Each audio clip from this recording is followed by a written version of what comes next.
Hello, my friends, and welcome to Leaky Weekly, the show where we discuss the last week or so in cybercrime news. I'm your host, Nick, and today we are covering spilling the tea or sipping the tea. I'm not totally caught up on the meta. All I know is there are a plethora of memes that involve a certain Muppet frog.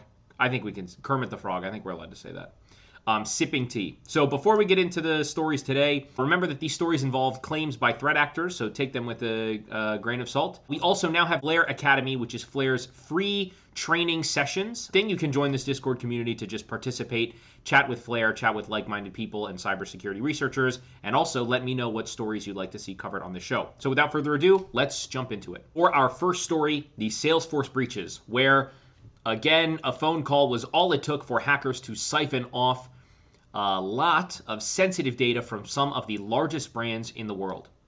Now, this story is kind of evoking images of Snowflake, the Snowflake breaches from the last year where stolen credentials were used to access Snowflake tenants and simply exfiltrate data. No actual real hacking, just intentional logging in. This does involve hacking, but it's a similar sort of note in the tale of cyber criminals going after SaaS tenants of companies instead of hacking them directly, stealing data that way, and then exfiltrating there also. So through June and August, multiple Salesforce instances were compromised and sensitive data was stolen. If you don't know what Salesforce is, a company you work for has probably used it. It's like a large sales, customer service, marketing automation platform used by, almost everyone. It's a ubiquitous tool at this point. Now, the breach, I will clarify, as I did with Snowflake, was not a result of Salesforce itself being hacked, but rather customers of Salesforce, their instances being accessed by an unauthorized third party.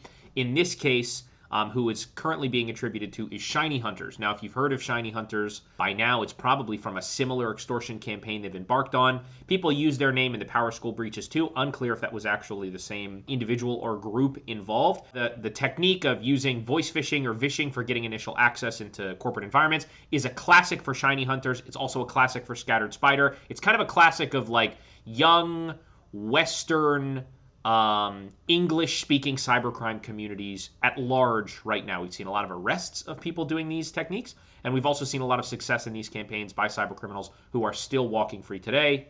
So the Salesforce instances compromised over the past several months leading to the theft of the sensitive information was done by persuading a victim over the phone to open a Salesforce-connected setup app and enter a connection code. Now, this was an attacker-controlled app that they use to connect to the victim Salesforce tenant, do a couple of test queries to make sure their access worked, and then once it worked, exfiltrating in bulk all of the data that they could from the connected Salesforce tenant. Now, they were resembling a legitimate tool that, a Salesforce, they wanted to appear as like a Salesforce approved app that they're just connecting to your tenant as a part of your role, whoever the victim is. But these were attacker controlled apps that resemble legitimate Salesforce apps. Now, the compromised companies are some of the more prominent that exist. Airlines, luxury brands, tech giants, and more. A quick Google search should illuminate these results for you. And in many cases, customer information from these clients is also being stolen,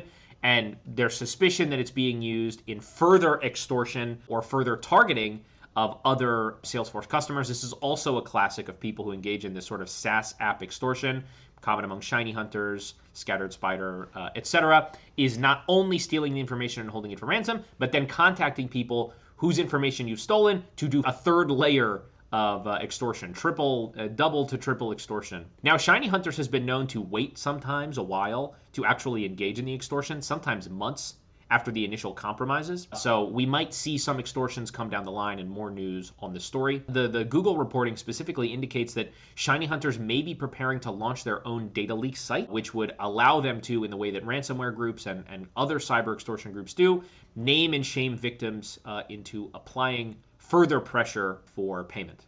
For our next story, the T app, just days after topping the App Store and pop culture charts, it spilled a lot more than just gossip. Thousands of IDs and private chats were leaked in back-to-back breaches of things that have T in the name. So this was on July 26th of this year. An anonymous user posted to 4chan that they had successfully compromised the T app posting driver's license and face pics. They were claiming to, or endeavoring to, dox these people publicly and also shame the app for having no authentication that required to access public bucket that they got into. And then they wrote a Python script to pull more files down from the public bucket. So this breach included 72,000 images of individuals holding their photo ID up for verification within the app, which, T's privacy policy was claimed that they were deleted immediately after. So obviously there was either a technical misconfiguration or possibly some non-compliance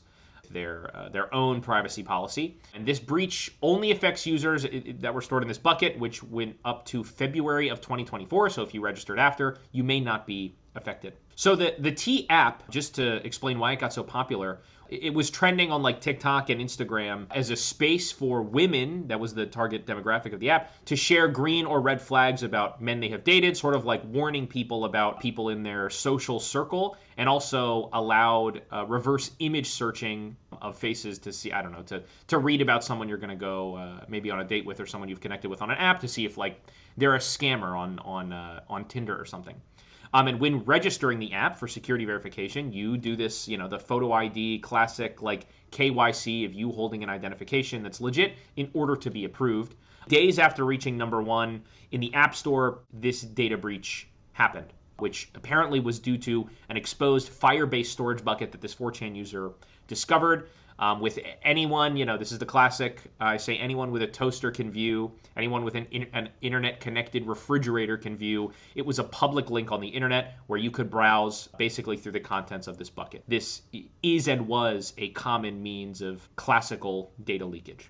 So in addition to the next app we're going to talk about, that was another T-related app leak. The T app itself suffered a second data breach that leaked its chat messages. So about 1.1 million chat messages between users, which were private conversations, were revealed. These were not casual chats. They were at times deeply personal warnings to each other about people and discussions of, serious relationship topics among the registrants of the app. So it was very unfortunate. And the underlying issue, yet again, was improper access controls on sensitive data and, public buckets being accessible in the wild.